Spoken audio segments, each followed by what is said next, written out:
Nintendo seems to be on the warpath. They're making a lot of changes. They're going after Pocketpair even more, and eventually Palworld will not have the pals in it, and it will just be World. Welcome to Titus Gaming News, where we give you most of the facts and we try to make you laugh so that you can stop crying. In our first story, Activision targets the manufacturer of the Chronus Zen device to protect the players that are playing their games like Black Ops 6 and Warzone. For those of you who don't know, the Chrono Zen is basically a controller modification that allows players pinpoint accuracy when they're shooting. I had first heard about the Chrono Zen myself when I spoke to some coworkers / friends who frequently play the game Rainbow Six Siege. And while I often thought to myself that these people were already punishing themselves, so what's a little more, I do believe that this is probably a step in the right direction. It is oftentimes very disappointing when I see gaming companies kind of take a back seat to the cheaters. Looking at you, Battle State. Yep. How we doing over there? Ah, right. So I actually do commend Activision for this. Even though it feels like lately we live in a sue crazy world, sometimes these things are for the betterment of the people. Of course, when you allow cheaters to run rampant in your games, most people lose faith in your ability to provide a healthy, competitive ecosystem, and they move on to other games that are doing a better job or at least less popular so that cheating is not as gratifying, I suppose. I look forward to seeing where this story leads, and I believe that it would be in most gaming companies' best interest, especially if you are running a competitive multiplayer shooter, to maybe look into this as well and get rid of some of these people who are just developing cheat software / hardware for your games. Moving on to the legality side of things, Nintendo has upgraded their EULA, the End User License Agreement, and boy howdy, is it a bit of a read. So the first thing we're going to touch on, Nintendo with their new End User License Agreement has claimed through it that you will no longer be able to participate in a class action lawsuit against Nintendo. Essentially what this means is that Nintendo will no longer be allowing players who play their games to sue them. Well, not really. Basically, the way this works is a class action lawsuit is a entire group of people generally being represented by one plaintiff and their legal counsel. And essentially the entire thing is handled as one case that affects maybe potentially thousands of people. This was a major case for Nintendo when the whole Joy-Con stick drift debacle was happening, and I guess Nintendo learned that they don't really like getting sued much. So, while reading the EULA in the section 16, subsection G, I believe it was, I realized that they do still allow for arbitration. However, they are using mass arbitration versus class action lawsuit. Now, what does this mean?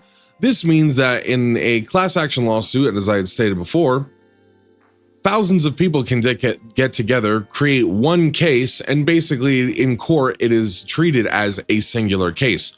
With mass arbitration, everybody who has similar problems gets lumped into one group, but every single case is handled as individually.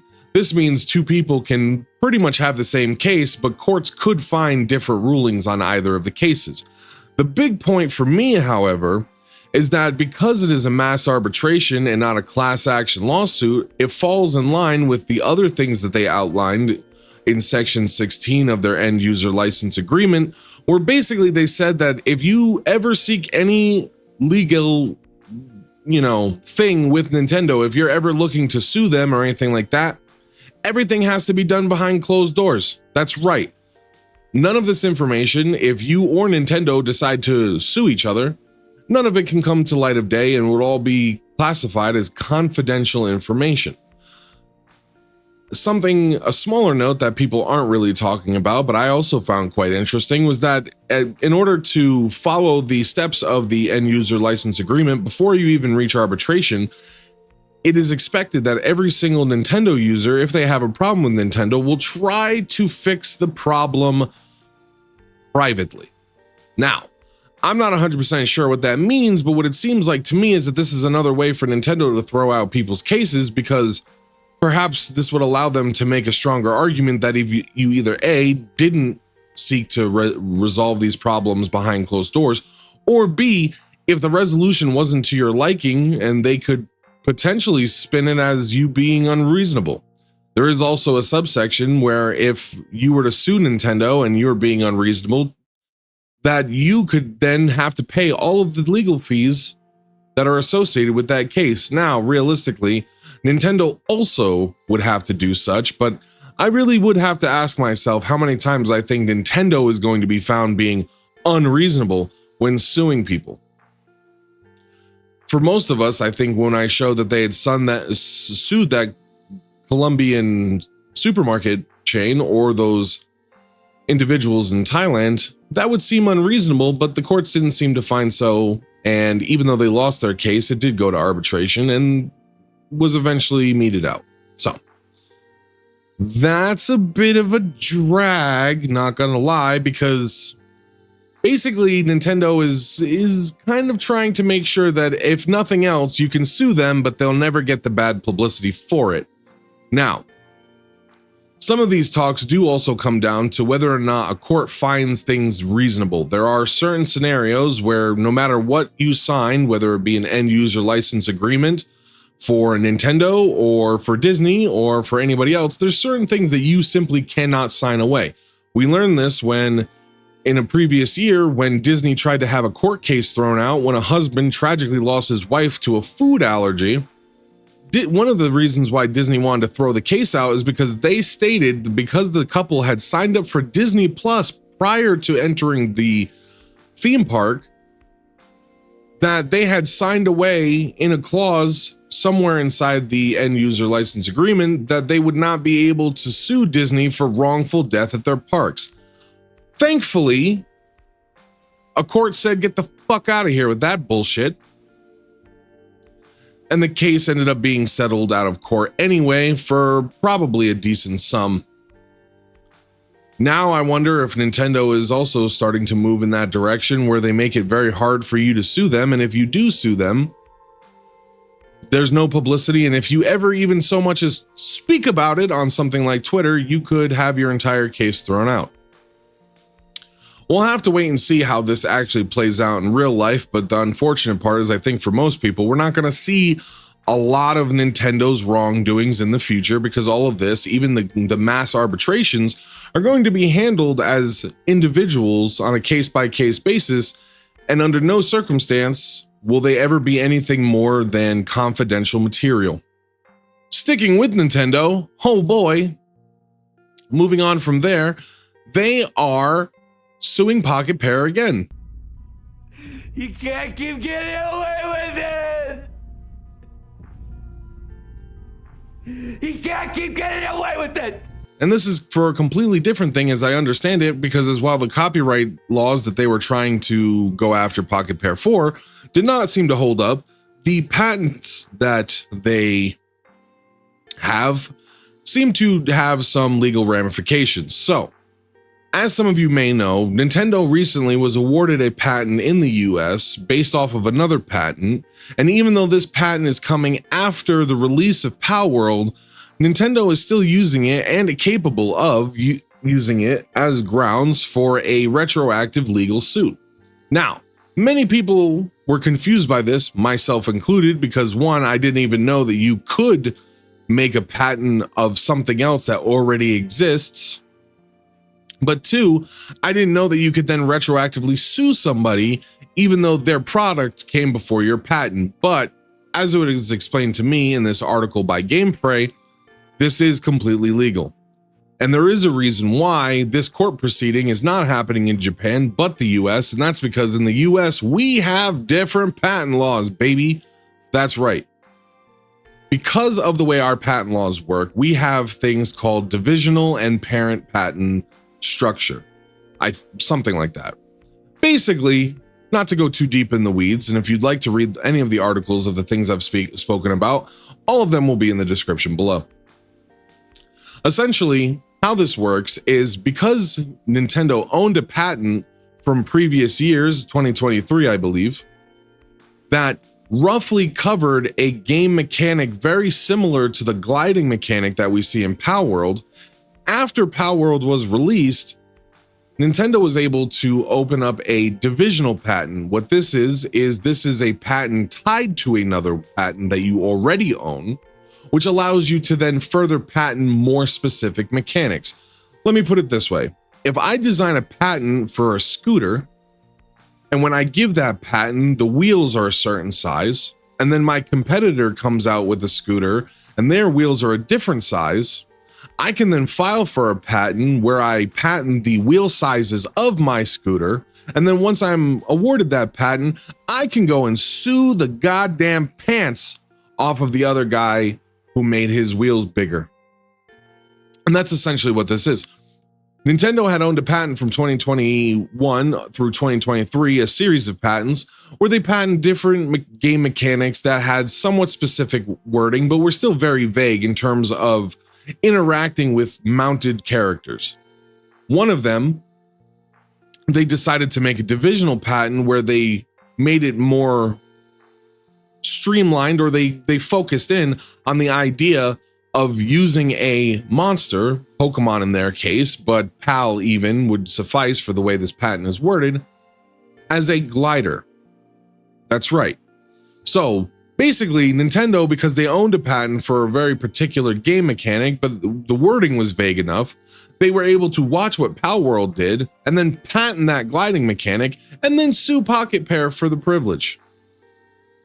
To me, this sets a very dangerous precedent where companies now will probably be rushing to patent everything they can in these massive ambiguous umbrellas, and then whenever a smaller studio happens to release a game that has a mechanic somewhat vaguely similar to the patent that these companies already hold, they can then go and file with the US Patent Office a divisional patent. They can patent the exact mechanic that exists in the other person's game, be awarded that patent, and then retroactively sue the person into bankruptcy. That's why moving forward, Palworld will probably be losing more mechanics besides just releasing your PAL by throwing your PAL ball, another patent owned by the Pokemon company Game Freak and Nintendo, but also the gliding, and eventually we'll probably see everything slowly strangled out of Palworld until the game is really just World and you're just doing a surviving simulator with guns.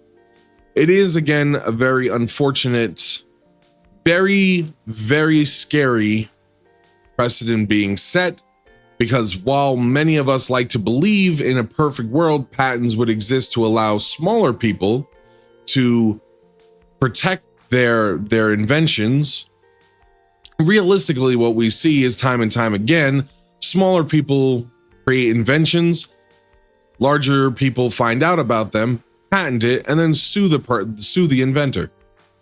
It's an unfortunate circumstance, and honestly, I really do not look forward to what this means, because as I said, now that the precedent's being set, there is really nothing to stop larger game companies from going out, writing as many patents as they can get approved for. Of course, this entire process does need to be approved by a patent officer who looks over the case and basically either tells you, hey man, this is way too ambiguous for me to be able to award you a patent license, or gives you the thumbs up, the green light, and next thing you know, you own everything that's on that page. Unfortunately, as I said, a bit doom and gloom. I am not really looking forward to the idea that major game companies like Ubisoft, EA, these massive publishing houses, or games hardware companies like Microsoft, Sony, and Nintendo will just go around now buying up as many patents as they can, keeping them as vague as possible. And then once someone releases a mechanic in a game that is vaguely similar to something that they've set out in a patent, they can then make a divisional patent and they get priority on that mechanic and that patent because it is tied to a pre-existing patent. Every day I feel like we're moving closer and closer to the death of gaming, and well, you know what? I guess we'll just have to wait and see, huh? In other news of people getting sued, the author of the book Red Legion, Matthew Kelsey Martineau, is taking Destiny 2 publisher, or developer rather, Bungie, to court for copyright.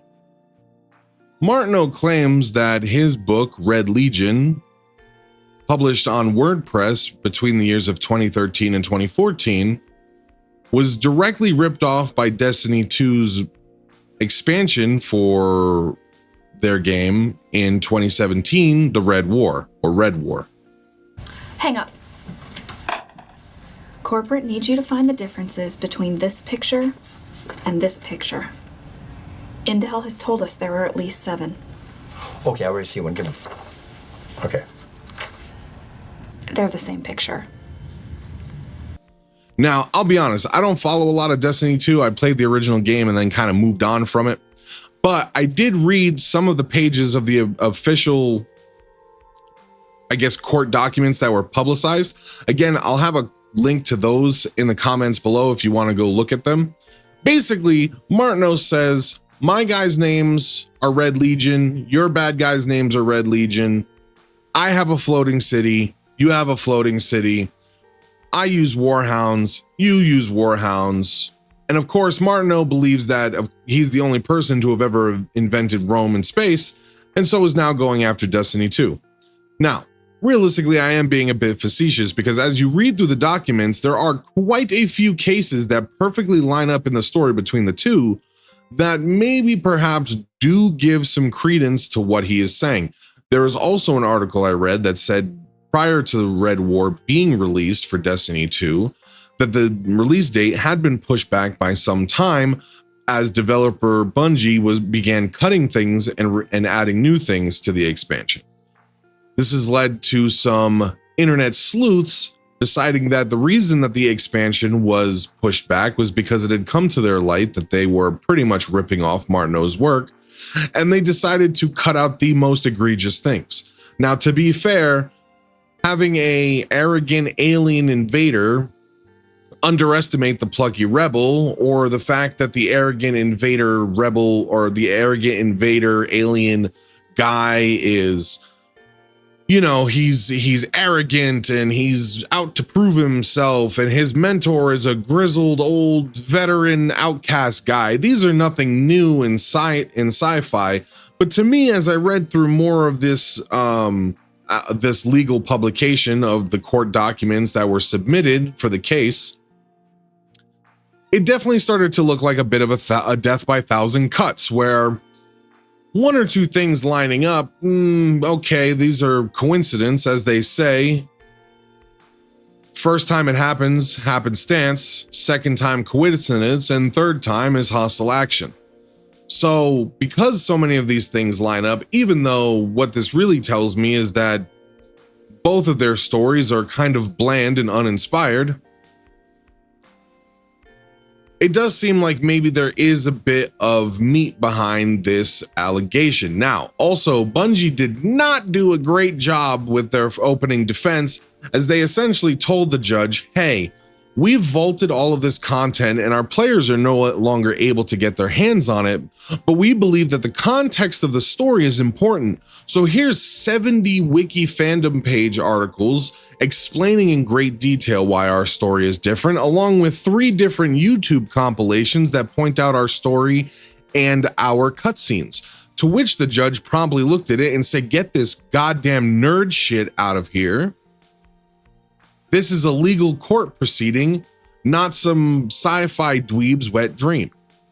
Now, to me, that is the most telling thing of all, as Bungie, rather than trying to come in guns blazing with a solid defense, basically said, no, our story's different because these guys said so. And you'll also have to read through hours of wiki pages and YouTube videos, to which pretty much the judge said, yeah, I'm not doing any of that. You're probably going to have to build a stronger defense, one in which you just give us the side-by-side comparisons of what you're being accused of, along with what it looks like in your game. What do the warhounds from the Red Legion book look like versus your warhounds? What do the aliens look like in comparison? Both of you use a floating city as the last bastion for mankind, where our plucky rebel group defends the planet from. What do those look like? How's yours different? How are they similar? You need to make the case now as the defendant that you didn't steal from this guy. but that it's just happenstance that, you know, these are all kind of sci-fi tropes that everybody's capable of falling into. And unfortunately, Bungie did not do a good job in the opener. Just saying. Just saying. It did look bad, guys. I will be honest with you. As I read through these pages, and I got through about 12 of them before my eyes started to drift too close together. After about the 15th or 16th claim, I started to think to myself, you know what, maybe it is kind of weird that these many things are lining up. Now, there wasn't a publication for exactly how much in damages Martineau is looking for with this copyright claim. However, I imagine he saw someone like Bungie, who's developed a extremely profitable live service game, and thought, now's the time to get me that there bag. In all seriousness, though, of course, if a large game developer does steal from a smaller indie publisher, they should absolutely be entitled to collecting in on some of that hard-earned live service moolah. But for now, we'll just have to keep an eye on the court case and see how it goes. Circling back to Nintendo, because, you know, they're just lighting fires all over the place. Included inside of their end user license agreement, Nintendo has also stated that if they catch you being a naughty boy, they're going to destroy everything you love. What I mean by that is if they catch you doing anything that they don't allow you to do inside of the end user license agreement with the console or the games that you yourself have bought, this including but not seemingly limited to modding, ROM extraction, and the like, they will brick your console because fuck you, that's why. Now, of course, most people who are just falling over themselves to constantly run defense for this multi-billion-dollar corporation that does not give a shit about them have pointed out that piracy is on the rise, and of course, any company should be allowed to defend itself from thieves, which is true. I do believe that to be true, because theft, while seemingly not always a really big deal, and of course there is a nuanced conversation to be had where sometimes theft affects one person far less than it affects another. At the end of the day, I'm a do as do would have done to you kind of guy. You know, maybe it's because I was raised Catholic, I don't know, but it kind of makes sense to me. Do unto others, right? If you wouldn't want someone stealing from you, you don't steal from other people. Just makes sense. You don't even have to think that hard about it. However, the first thing that really came to mind is how Nintendo has constantly gone after a lot of the Nintendo specific YouTubers whenever they do something as egregious as playing a Pokemon ROM hack, or they goddamn dare to randomize encounters in a game that they bought. And realistically, that is the issue here, isn't it? It's one thing to want to go after people for piracy. This is understandable. But what does modifying a game have anything to do with that? How would Nintendo know? Well, simple. Little Susie goes and she grabs her newest copy of the same Pokemon game that they've been repackaging with a new rat and a new bird and, you know, some fucking dragon made out of sweets. And she decides, you know what would be funny? What if instead of the 3 starters that you always have to choose, what if my starter was random? She plugs this into her computer or the like and decides to run one of the various different randomizers that people have developed for these games. She takes it out, plugs it into her Switch, boots the game up. The game gets to the point where she goes to pick her starter, and because of a bug or something messed up between the game files and what they tried to alter, the game crashes. Well, whenever your game crashes, a bug splat is sent directly to Nintendo where they can read exactly what was happening at the time of the game's crash. They see that you have modified the game, and even though you haven't stolen it or done really anything untoward, suddenly they send us they kind of flip a kill switch, and next thing you know, all of the hardware is fried, you can't use it anymore, and the game itself goes along with it, and there you go. A $400 and at this point $530 investment in money gone because little Susie simply wanted to start with Eradicate instead of a goddamn Squirtle. This is really the problem for me, and again, when those people fall over themselves to defend this massive corporation, I always facepalm because listen, I get it, some people out there want to eat shit, and that's fine, you can have your turd sandwich, but don't complain that I don't want to bite. This has absolutely nothing to do with piracy and has everything to do with the fact that Nintendo has always been creepily obsessed with their IPs. I'm talking dad a little too worried about his daughter's virginity obsessed. That is what Nintendo seems like. One of those creepy old men who's a little too concerned with the sexual habits of his offspring. That is kind of what this reads like to me, because most people are still fighting piracy every day of the week. We've had DMCAs or not DMCAs. We've had various things like always online DRM and all these things installed into our games constantly because they're not trying to sell our data or psychologically analyze their player base, but because they don't want people pirating their game. And piracy is on the rise. Why is this? We've learned quite often at the time that people would love to pay for your game, but if you start charging $100 for a game, people will just say, yeah, I'm just going to play your game and not pay you anything. This is why things like regional pricing have always been a hot button topic, because what we find is that in places where games are often quite stolen, like Brazil, where often there is no regional pricing for them and they are expected to pay the exact same amount as a US citizen, even though their money is worth about a sixth of what the US dollar is, these are the people that are most likely to pirate your games. And what we find is when you do regional pricing, these people, piracy drops because people can afford it, and people really don't mind contributing to people's efforts when they give them an enjoyable title. So that part to me seemed a little bad. And not only that, you can opt out of this EULA by two fashions. You can either shut off your Switch and never turn it on again, or you can mail them. That's right, mail them. Even though they sent you the updates through email, they're expecting that you write them a nice, strongly worded letter and send it to their North American office in Washington if you want to opt out of this EULA. Absolutely insane. I swear, every day I wake up, it feels like Nintendo's trying to outdo itself with the shenanigans that they're trying to pull. And frankly, it's annoying and kind of gross. It gives me the ick, as the kids say. Anyway, let's end off in a bit of a lighter tone, huh? One of the co-creators of the classic SNES RPG Chrono Trigger, Yuji Horii, shared that he is beginning to contemplate a remake after seeing how fans requested the game like ravenous dogs.